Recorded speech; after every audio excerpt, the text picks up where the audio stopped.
गई। जो औरत बार बार अपनी बेटी का कसम खाती हो वो औरत किसी का भी नहीं हो सकती। अगर कोई भी माँ, चाहे वो गलत हो या सही, बेटियों की कसम खा रही हो, अपनी ही बच्चियों को वो कैसे घर से निकाल सकते हैं। ये हेलो फ्रेंड्स, कैसे हो आप सब? आई होप आप सभी लोग अच्छे होंगे। तो आप सबके लिए फिर से मैं आई हूँ भगोरी बहू के टॉपिक पे बात करने के लिए। तो आप लोग से रिक्वेस्ट है कि वीडियो को पूरा देखिए, क्योंकि वीडियो को आधा अधूरा देखकर कमेंट करते हैं, और जो भगोरी बहू के अंध भक्त है खास करके उनके लिए ये वीडियो है। तो थोड़ा समझने की कोशिश कीजिए, और जो आप वीडियो देख रहे हैं वो सच के आईना से देखिए, और ऐसे वैसे कमेंट करके मत जाइए। और मैं इन सारे कमेंट्स का जवाब एक दिन दूंगी। फिलहाल चलिए खोलते हैं भगोरी बहू का पोल, तो बढ़ते हैं वीडियो की तरफ। जैसा कि फ्रेंड्स आप सबको बता दूं कि भगोरी बहू अब तक जितनी भी इनकी वीडियो आती थी एक तरफा वीडियो आती थी।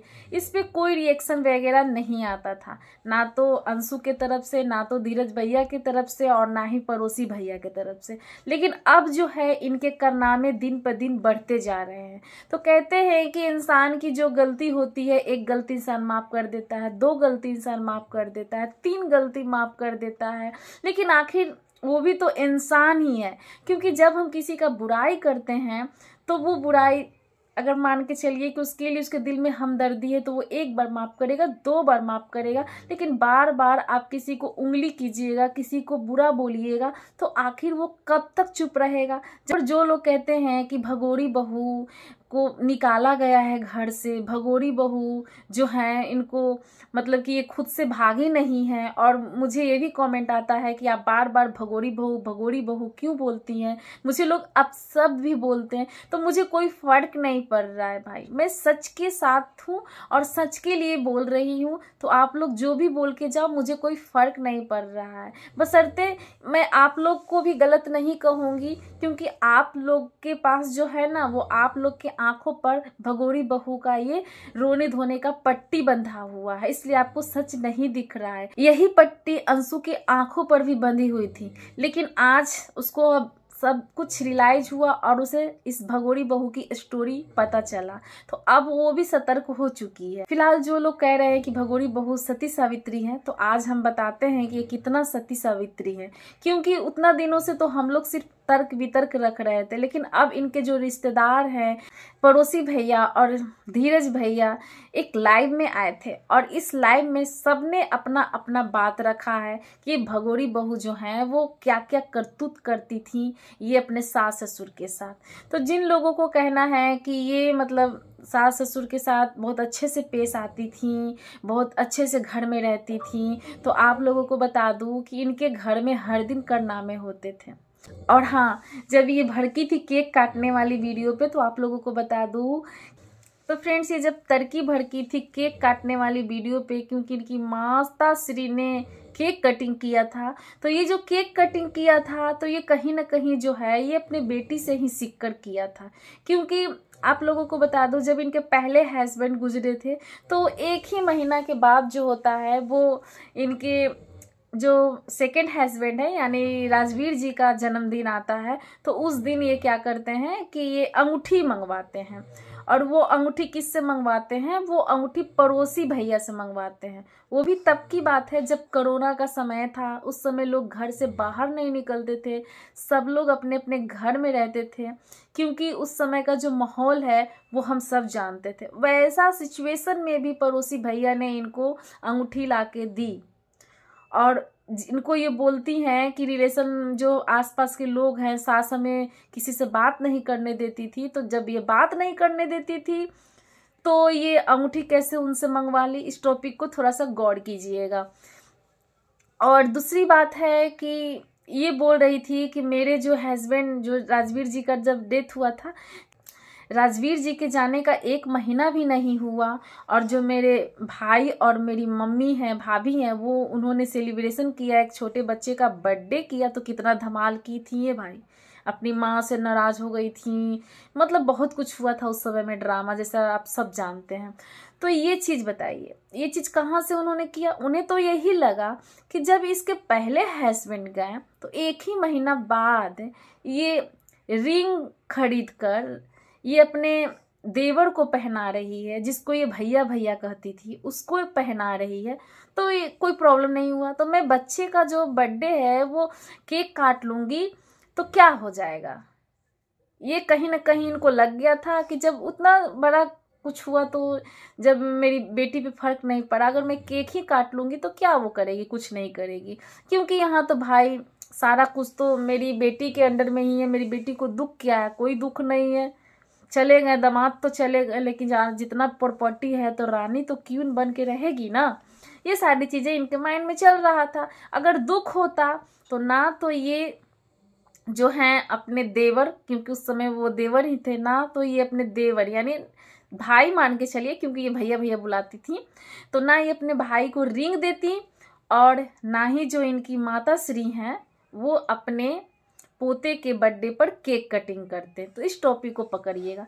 तो ये जो है इन लोगों का जो खानदान में है ना, ये चला आ रहा है मिली भगत है। ये लोग सिर्फ पैसों के लिए जीते हैं, पैसों के लिए कुछ भी कर सकते हैं। और सास ससुर का जो ये सूरज चांद की बात हो रही थी कि सूरज चांद बन के हम दिखाएंगे, अपने सास ससुर के साथ रहेंगे, बोलने वाले बोलते रहे, ये सारी बात हुई थी बहुत पहले, ज़्यादा दिन नहीं है, 1-1.5 साल पहले की बात है।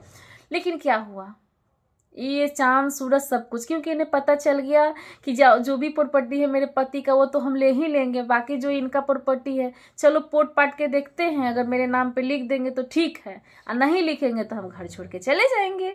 तो इसको हम क्या कहेंगे, भगोड़ी बहू ना कहेंगे तो क्या कहेंगे। और हाँ, जो लोगों को लगता है कि ये अपने ससुराल से फूटी कौड़ी नहीं ले गई है, तो उनके लिए आज ये लाइव में भी ये बात हुई है। और यहाँ पर जो धीरज भाई हैं, पड़ोसी भाई हैं, इन्होंने सारा कुछ क्लियर कर दिया है कि जितने भी प्रॉपर्टी का पेपर था जो सूरज जी के नाम से, राजवीर जी के नाम से था, उसका जितना भी पेपर था ये भगोरी मैडम के पास है। तो वो सारी पेपर जब इनके पास है तो वो उस जमीन को, जायदाद को कैसे बेच सकते हैं, आप लोग सोच के देखिएगा कैसे बेच सकते हैं। तो रही बात, अब इनको क्या चाहिए, उतना सारा तो प्रॉपर्टी ये अपने अंडर कर ही ली। अब इनके जो सास ससुर का जो प्रॉपर्टी है, इनका जो पूर्वज का प्रॉपर्टी है, अब इन पे भी इनका नज़र है। तो आज ये सारी चीज़ तो आप लोग को दे दी, अपने बेटों का जितना भी संपत्ति था, जितना भी डॉक्यूमेंट्स था, वो सब आपको दे दिए। अब कल हो के ये अपने जो पूर्वज का प्रॉपर्टी है, इनका जो अपने हक का प्रॉपर्टी ये भी दे देंगे, और उसके बाद आप इनको देख रेख नहीं करिएगा, क्योंकि इतना कुछ देने के बाद भी आप घर छोड़ के भाग गई, और फिर कल हो के सारा कुछ आपके नाम भी कर देंगे, आप नहीं रहीं, भाग गई, तो फिर क्या करेंगे ये लोग। तो कभी भी कोई भी माँ बाप होता है तो सारा कुछ बेटा को तो खैर कोई देता नहीं है, ये तो बहू ही है।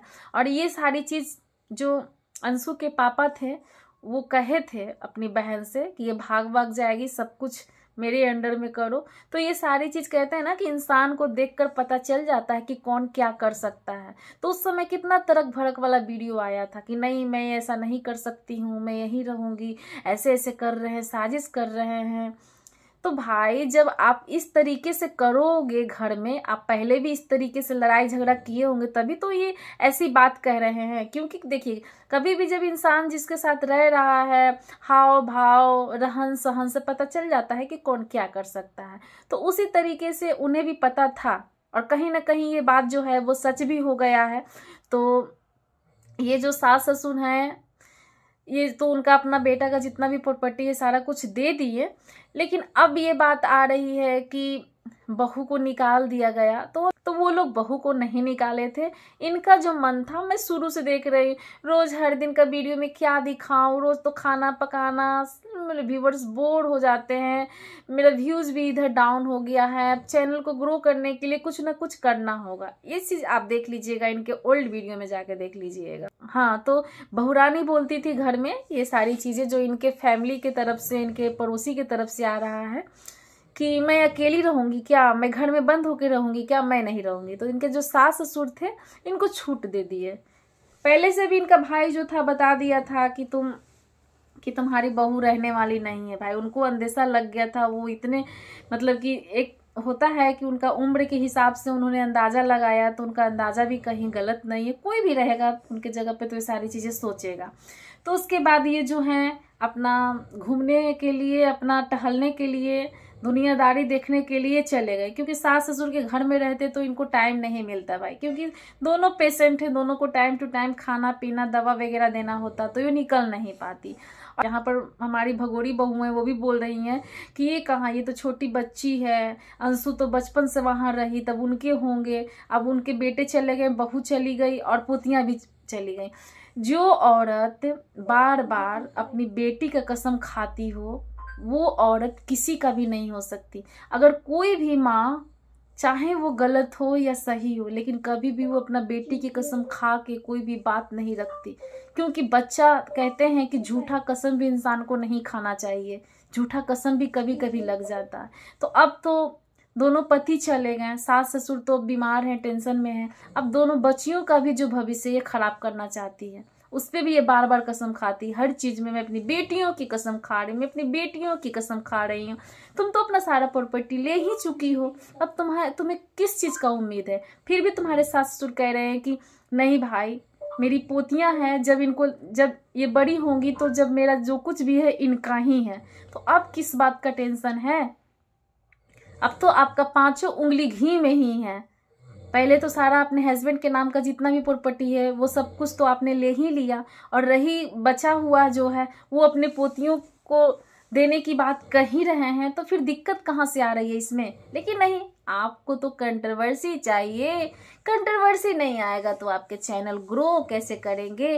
ग्रो करने के लिए भाई सास ससुर, अंशु, धीरज भैया, पड़ोसी, सबको तो घसीटना ही है। अब ये लाइव में आया है तो यहाँ पर जो धीरज भैया हैं उन्होंने कहा है कि पोतियां के लिए वो ऐसा बोलती है, जब वो अपने फैमिली के रिश्तेदार की बेटी को अपने घर में बेटी की तरह रख सकते हैं, तो अपनी ही बच्चियों को वो कैसे घर से निकाल सकते हैं? ये भी उन्होंने एक बहुत बड़ी बात कही है और करेक्ट कही है, क्यों निकालेंगे? लेकिन यहाँ भगोड़ी बहू तो भाई अपना चक्कर में है, वो तो अपना चक्कर में निकली हैं घर से, तो नहीं बदनाम करेंगी तो उनका चैनल चलेगा कैसे? कोई भगोड़ी बहू का, इस तरीके का काली करतूत वाली औरत का वीडियो कौन देखना चाहेगा? कोई नहीं देखना चाहेगा। तो अच्छा बन के तो रहना ही होगा, सबूत तो रिकॉर्डिंग पे रिकॉर्डिंग दिखाना ही होगा। लेकिन ये अब चारों तरफ से घिर चुकी हैं, और फिलहाल देखिए कि लाइव में तो पड़ोसी भैया धीरज भैया आए हैं, उसके बाद देखते हैं कि इनका नया रिएक्शन जो तरफ झरप वाला है वो कैसा आता है। तो चलिए चलते हैं, इनका रिएक्शन का वेट करते हैं, फिर लाएंगे नया वीडियो आपके लिए। तो फिलहाल इतना ही, फिर मिलती हूँ एक नए वीडियो में, तब तक के लिए नमस्ते। और आप सबसे रिक्वेस्ट है कि प्लीज़ चैनल को लाइक सब्सक्राइब जरूर कीजिएगा, बेल आइकन को प्रेस कर दीजिएगा, ताकि मैं कोई भी वीडियो डालूं तो नोटिफिकेशन आप लोगों को मिल जाए, ताकि आप हमारे नए वीडियो को देख सकें।